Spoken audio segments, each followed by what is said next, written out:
The stars above the council world burned in perfect silence as a human ship drifted into orbit. No alarms rang because none dared to challenge a vessel that carried a species both feared and misunderstood. Across the planet below, cities of crystal and living metal paused their endless motion. Every being knew what was about to happen even before the announcement echoed through the planetary mind network. The alien queen stood within the whole of moons, a towering form wrapped in living light. She was ancient beyond measure, her authority woven into the laws of half the galaxy. In her arms rested her child, small, fragile, and glowing with the first sparks of royal power. The child was the future of her species, and by extension the balance of the stars. For millennia no foreign being had been allowed within 1,000 steps of a royal heir. Touch was forbidden. Proximity was dangerous. Even the queen's own guards maintained ritual distance, bound by tradition older than their sons. Then the human arrived. He walked alone through the gates, without armor, without weapons, without visible fear. His steps echoed across the living floor, and each echo felt like a challenge to destiny itself. The guards raised their energy spears, but the queen lifted one hand, and the weapons dimmed. She had agreed to this meeting, though even she did not fully know why. The human was smaller than the legend said. No towering muscles, no glowing eyes. Just a man with tired shoulders, steady breath, and eyes that held both sorrow and resolve. He stopped at the marked line where all others must kneel. Instead, he bowed his head not in submission but in respect. A gesture learned not from protocol but from instinct.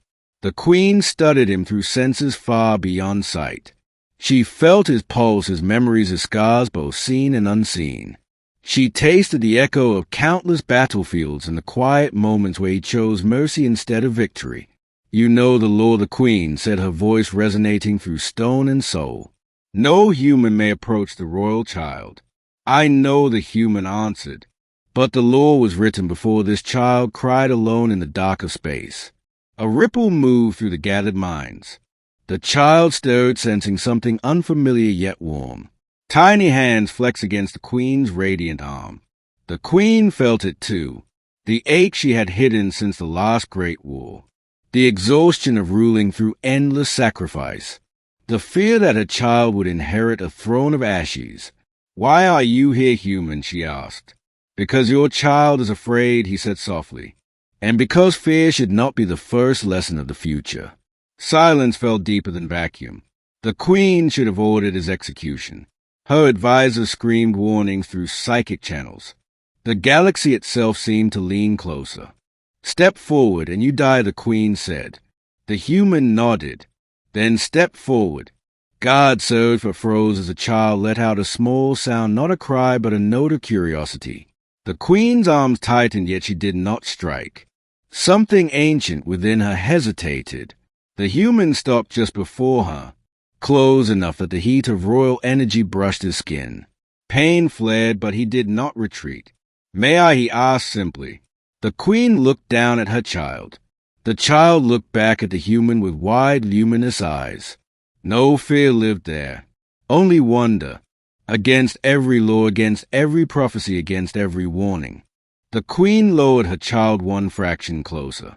The human raised his hand slowly, openly. No sudden movement, no demand. When his fingers touched the child's skin, the universe seemed to stop. Stars dimmed. Hyperlanes flickered.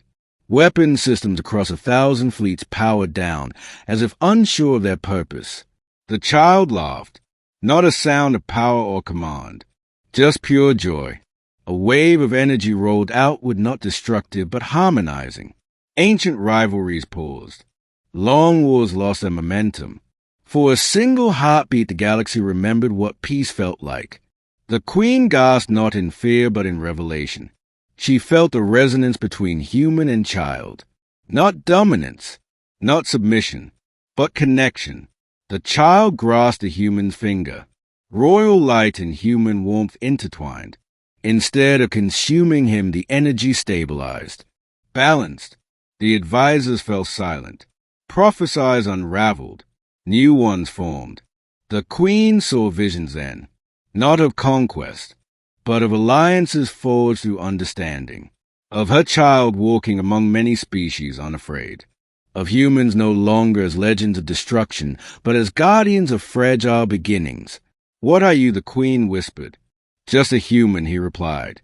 "We protect what is small because once we were small too." Tears formed within the queen's many eyes, a phenomenon unseen for ages. She straightened and raised her voice so the galaxy could hear. "Let it be known, the law is changed." A collective shock rippled across star systems. From this moment, humanity is bound not as enemy nor subject, but as kin to the royal line. The human gently released the child's hand. The child reached after him, displeased that the warmth was gone. The queen smiled a real smile. Then she did something that shattered the last remnants of the old order. She bowed to the human. The galaxy exhaled.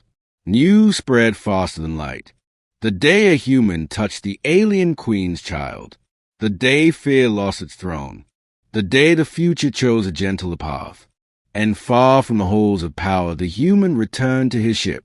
No medals, no titles, only the knowledge that in the vast cold universe, one small touch had changed everything.